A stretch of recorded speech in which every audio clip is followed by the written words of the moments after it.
Hello humans, Master Dinnerflex here, bringing you a little quality content you deserve.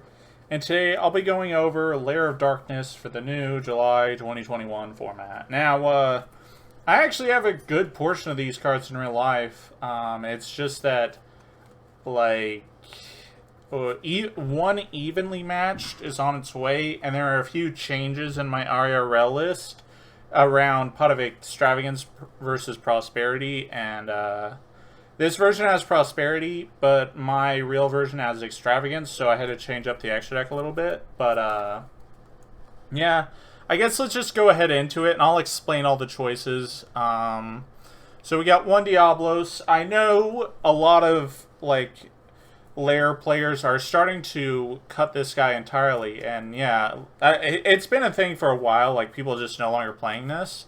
And I do agree with it to an extent. But you gotta understand that when you're playing a control deck like this, you are keeping your opponent out of resources so you can win. You can attack them for game. This card is 3,000 attack. Why would you not be playing this in a deck that its average monster is around 1,000 attack? So you just need this for the push. It also makes Arima a lot bigger of a threat when you, like, revive it with Back to the Front or just hard draw it. Diablos is awful. Absolutely awful to draw. And without Attributor, it's literally just a Blue Eyes White Dragon at that point. But it's still worth playing when you consider the fact that this deck doesn't have a lot of ways to push. So you do need a card like Diablos to just get you there. So yeah, one of him. He's also pretty good against Sky Striker because they have to jump through 1,000 hoops to try to out this, which a single trap card can stop them from doing that.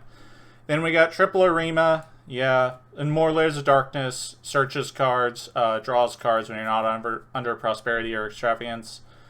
Triple Lilith, best card in the deck, no debate. And then we got Triple Tour Guide. This card is always going to be a weird subject because Lair of Darkness is one of the very few decks that your opponent could have a million cards that negate monster effects and they don't matter. Like, I've explained this before. The way you can tell how important monster effects are against Lair is this simple fact. If you summon Apollosa against Lair of Darkness, they don't need to do anything in response.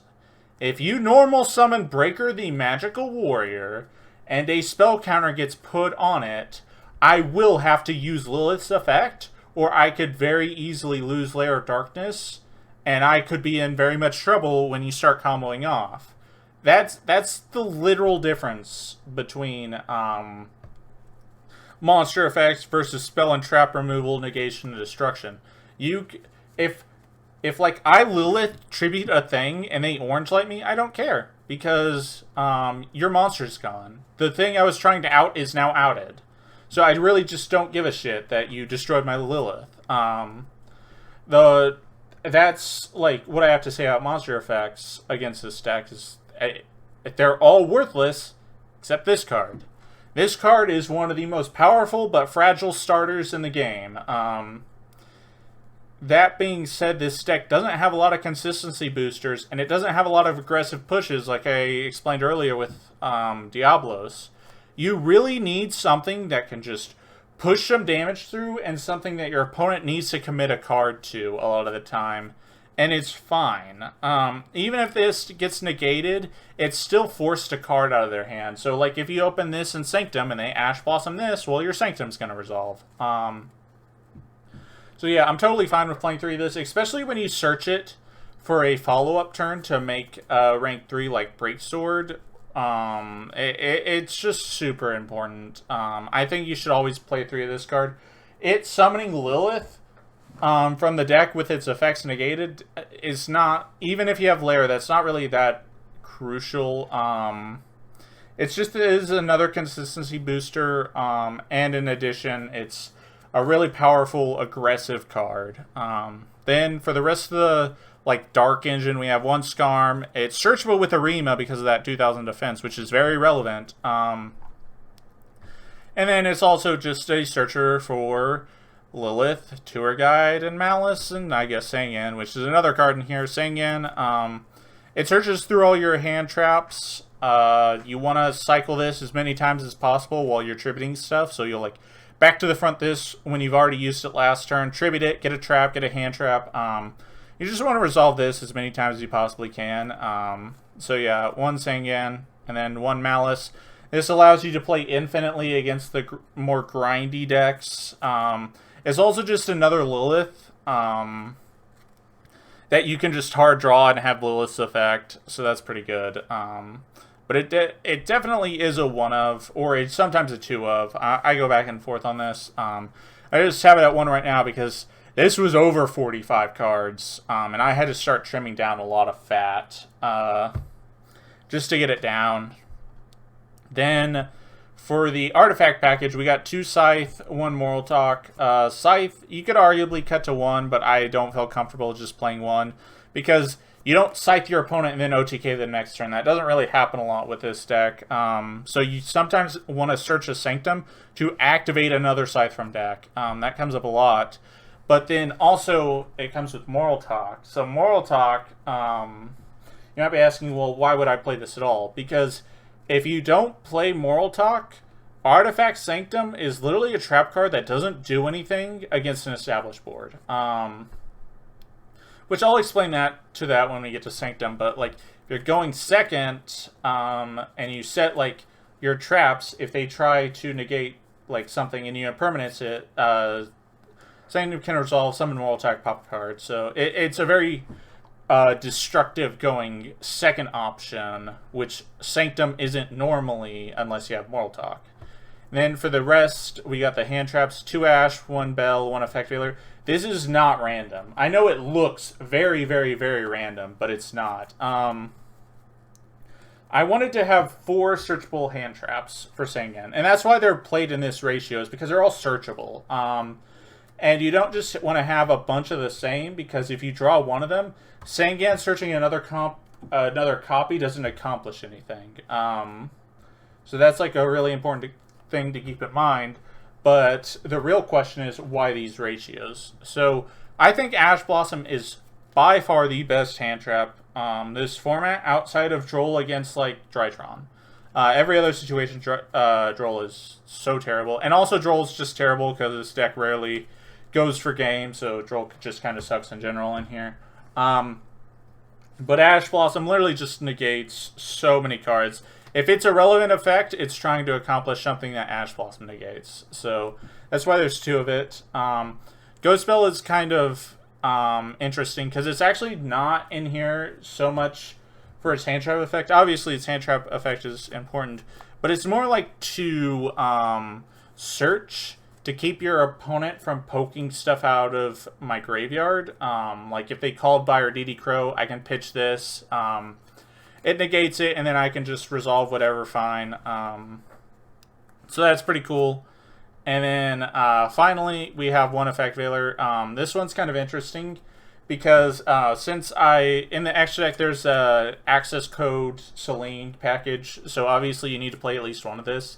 But it's also kind of interesting because it's a level 1 tuner in a deck filled with level 3s. So there are a few situations that started coming up where I was like, I couldn't kill them. Like, I couldn't go for game, even when I had the access code route in mind. Like, I just couldn't do the damage. So instead of, like, just putting a bunch of monsters on field for no actual reason because I couldn't win that turn, I just instead made an Arclight. Just so I had more disruptive cards on my board, so when I try to make another push next turn, it actually goes through. So, yeah. That's kind of a pretty interesting factor about this card. And it doesn't matter anyway, because Selene can revive this out of the graveyard. It just means Fibrax doesn't do much about this. If anything, that's what it means. So that's fine. For the spells, 4 copies of Lair of Darkness. It's the name of the deck. Then we got Triple Ties of Brethren, obvious. Target a level 3 Fiend. summon a bunch of dudes. 3 prosperity. I'm actually fine with it being 45 because this card means it's actually just 42. This card is so absolutely bonkers. It doesn't really matter if it gets negated, because me digging 6 cards means I'm grabbing whatever I want. I might as well just be activating Reinforcement of the Army for a card in my deck. This card is absolutely nuts. The consistency boost is insane.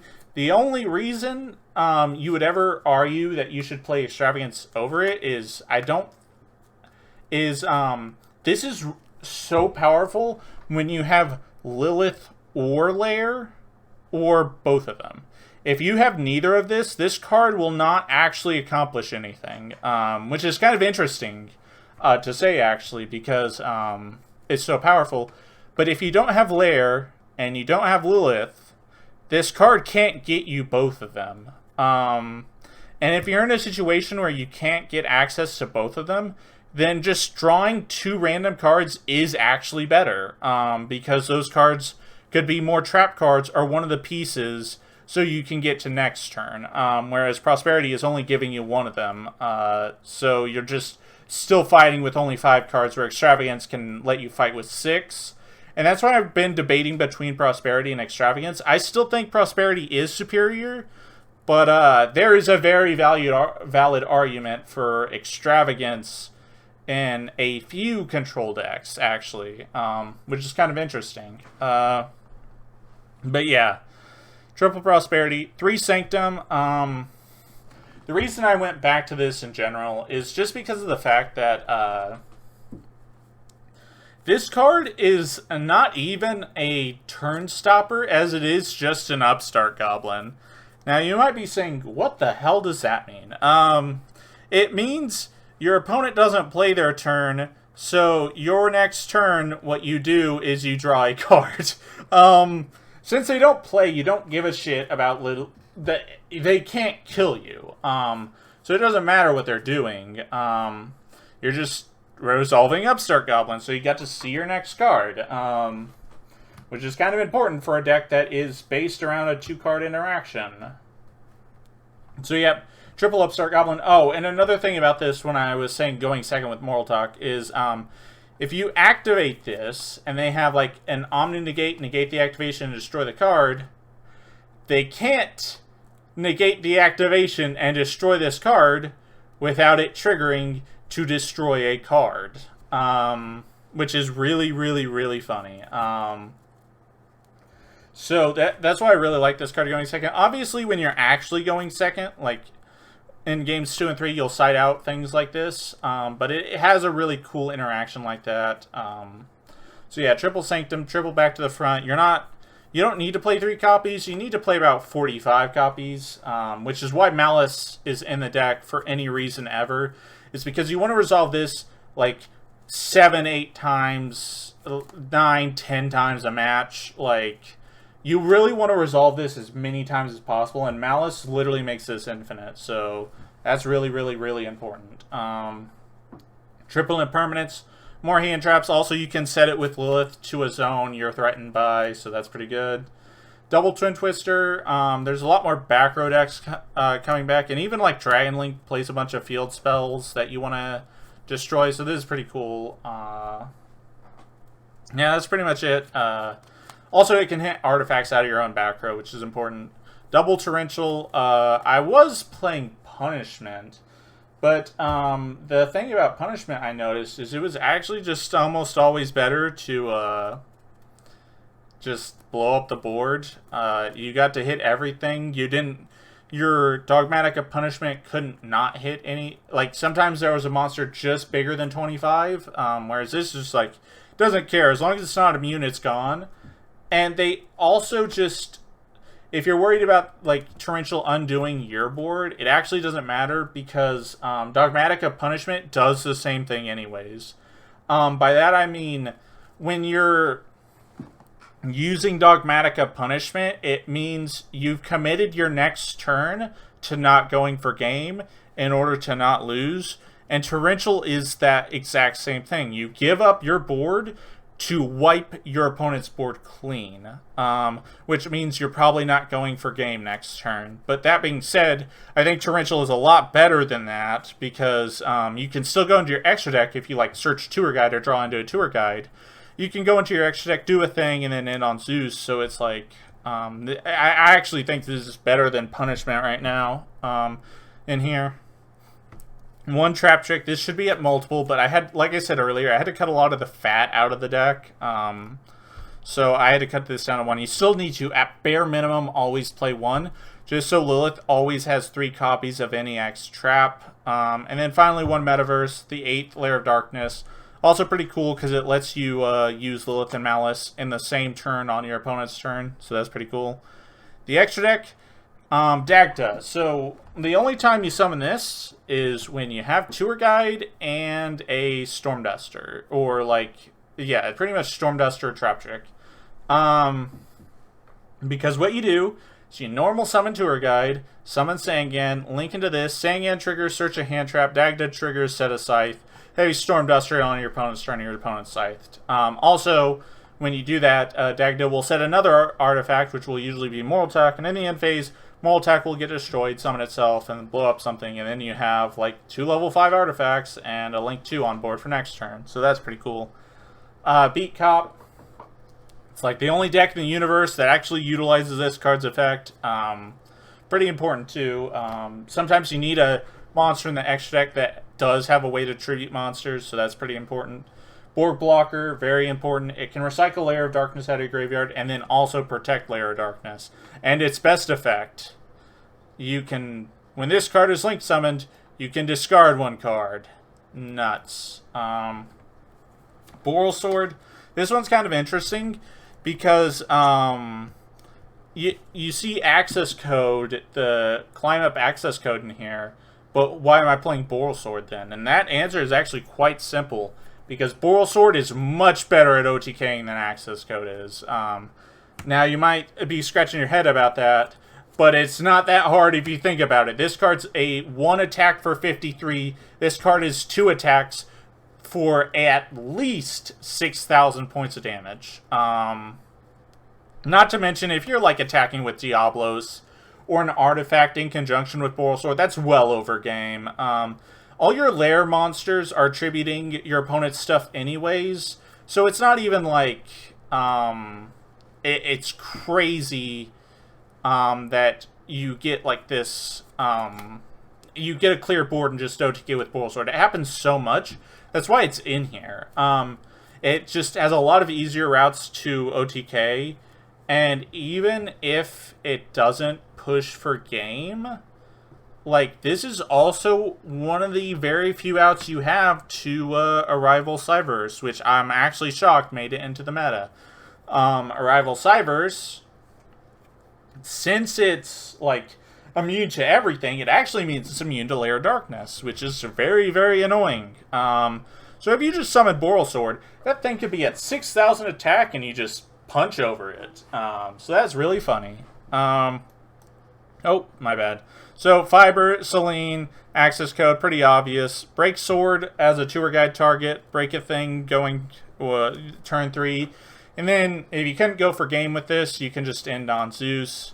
Cicada King is for going first. If you had tour guide and literally nothing else, you use this and Scarm to make this. And when you use it, you detach Scarm to get a Lilith for next turn.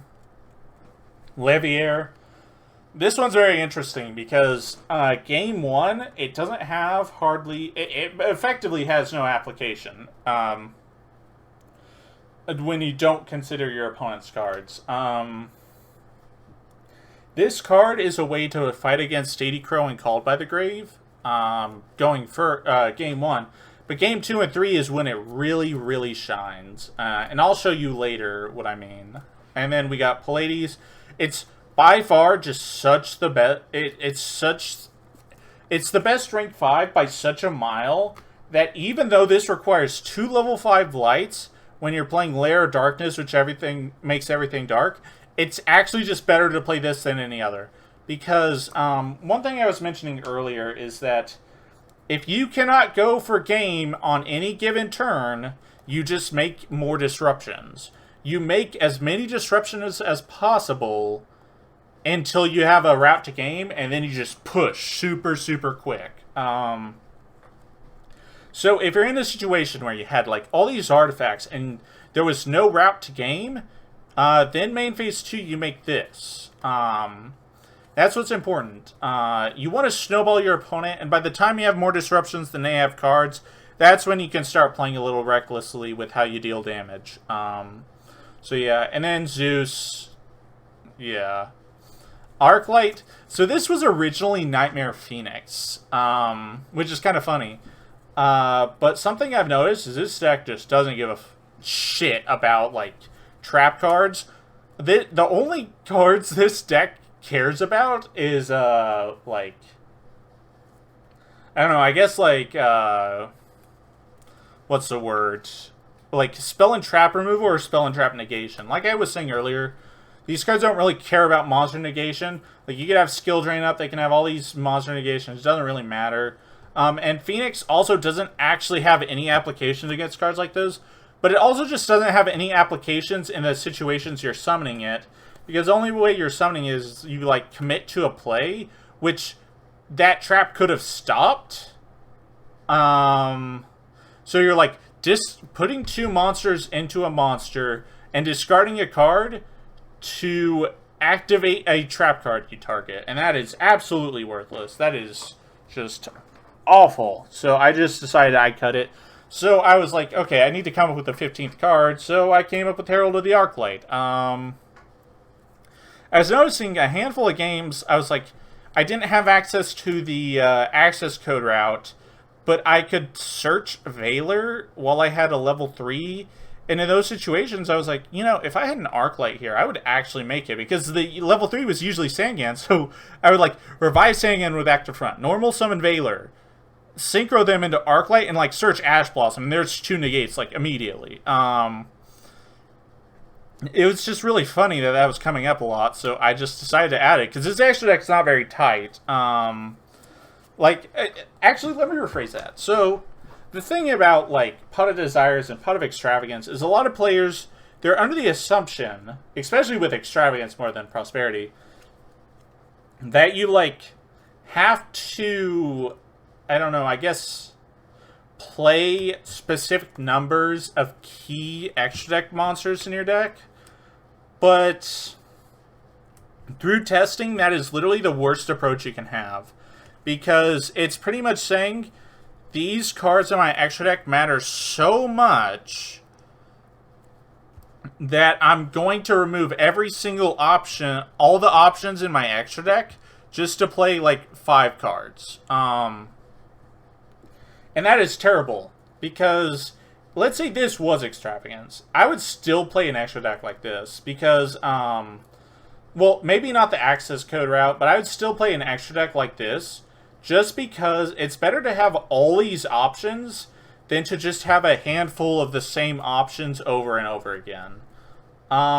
It's not very good to have an extra deck that can only do a handful of specific things. So if it is unbelievably important, is when you can start putting in multiples.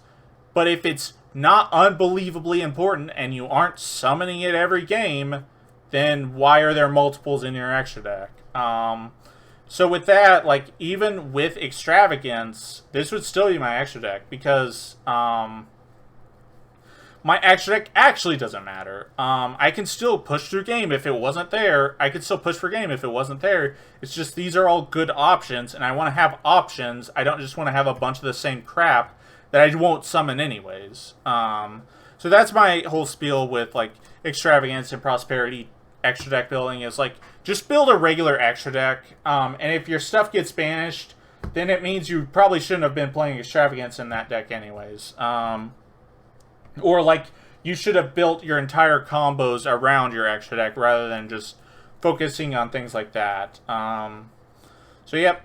The last 2 extra deck monsters are Exterio and Last Warrior. I'm playing Waking the Dragons, and rather than summon Ultimate Falcon, a card that only acts as Big Boy, these 2 cards prevent entire mechanics from happening. So, These are much better than Ultimate Falcon, like by a mile. So yeah, these two. Side deck is Triple D Shifter. This one's really funny because, like I was mentioning with Lair earlier, if you shifter or you get shiftered and your hand is Arima and Tour Guide, what you do is you banish Arima to discard it from your hand, search Lair of Darkness, normal summon Tour Guide, summon Lilith from the deck, overlay into Lair. Lair detaches and banishes Lilith for cost, and since you have a valid target, which is Arima, in your banished pile, you can actually revive the Lilith. So Tour Guide literally just summons Lilith from your deck with its effects, and now you have Lair Lilith. So it's actually a really funny interaction with Dimension Shifter. And also Dimension Shifter just really doesn't hurt that bad. It only really hurts with like Skarm, Sangan, and Diablos, but that's fine because like you can play a few turns without them. And even if all your traps get banished, Malice can recycle banished traps, so that isn't even an issue. So that's pretty cool. Triple DD Crow, it's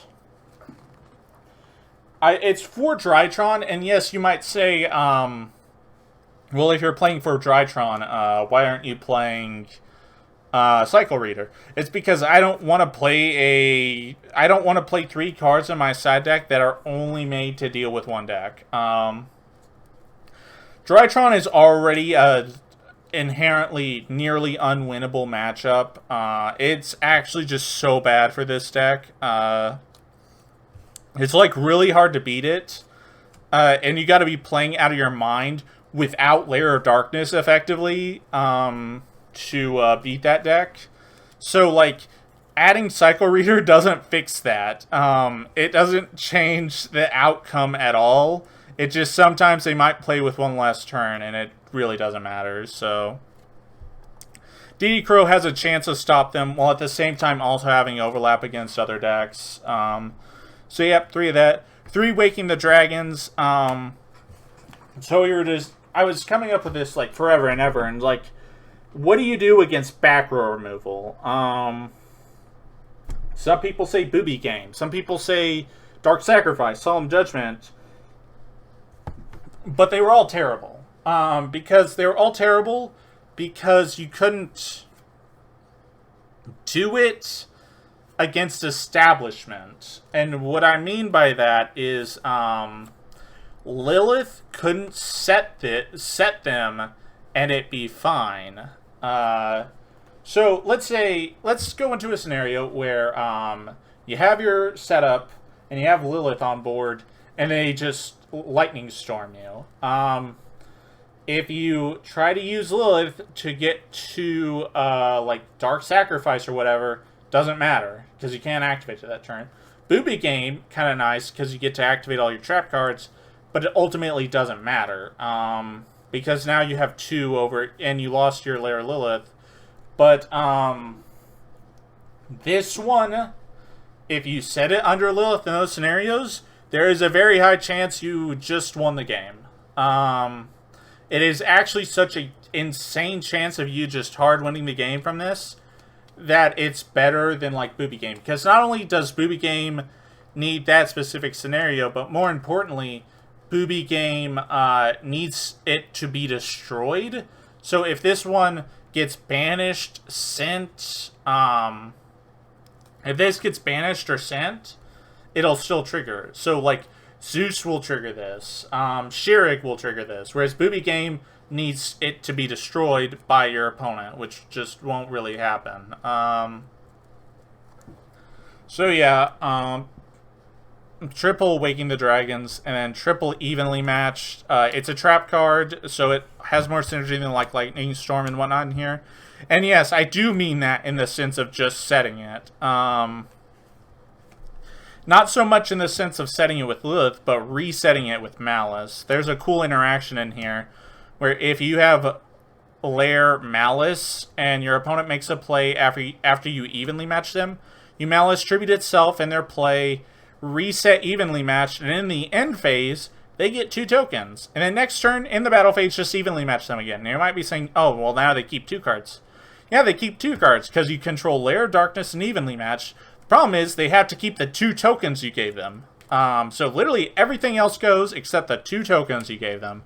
So that's a really cool interaction that comes up in here. And it's also just so important that it puts another trap card in the grave for Malice. So triple evenly matched. These last 3 cards I need to explain a bit. These cards are not really meant for siding very much. The only time I side these cards in are against very unwinnable matchups. Or like very like it's not an aspect of the game anymore. Let me see if I can explain this. These 3 cards are effectively gentlemen's agreement cards. There is no counterplay to Red Reboot in this deck. Playing Judgment doesn't fix it. Playing a whole bunch of counter traps doesn't fix it.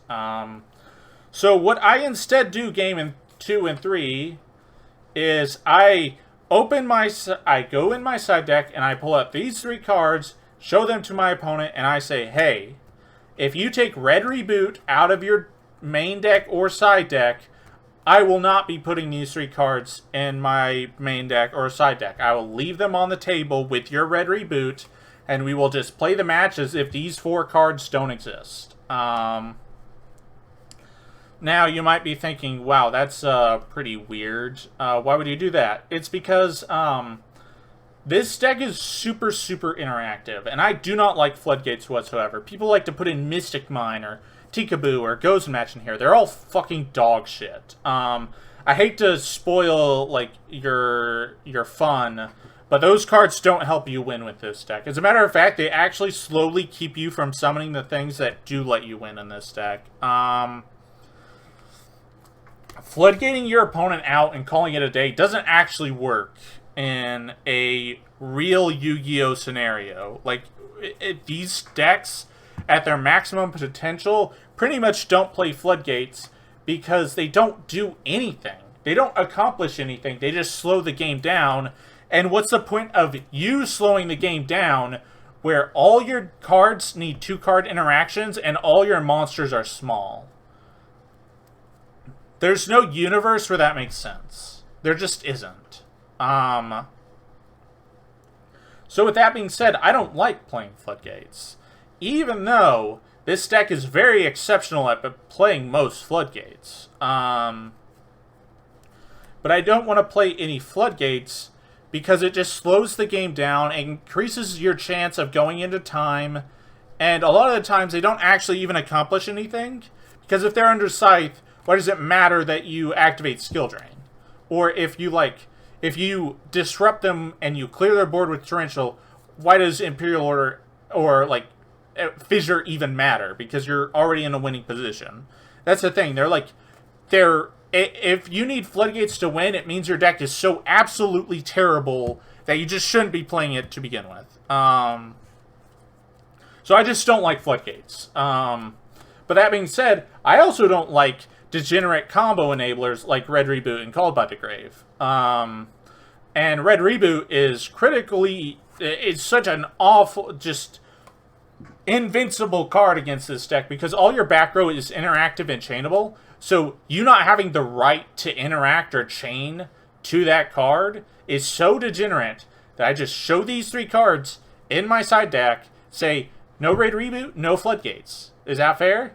And if they say, yeah, we'll all pull them out and have a match. And we will play and see who's the better player. If they say, no, I think it's best we keep those cards in, I'll put them all 3 in. Because these cards don't matter that much. If I'm under Fissure, Tour Guide can attach Skarm to an XC, and Skarm will still be sent to the graveyard because it's an XC material. Imperial Order, sure, it turns off Lair Darkness.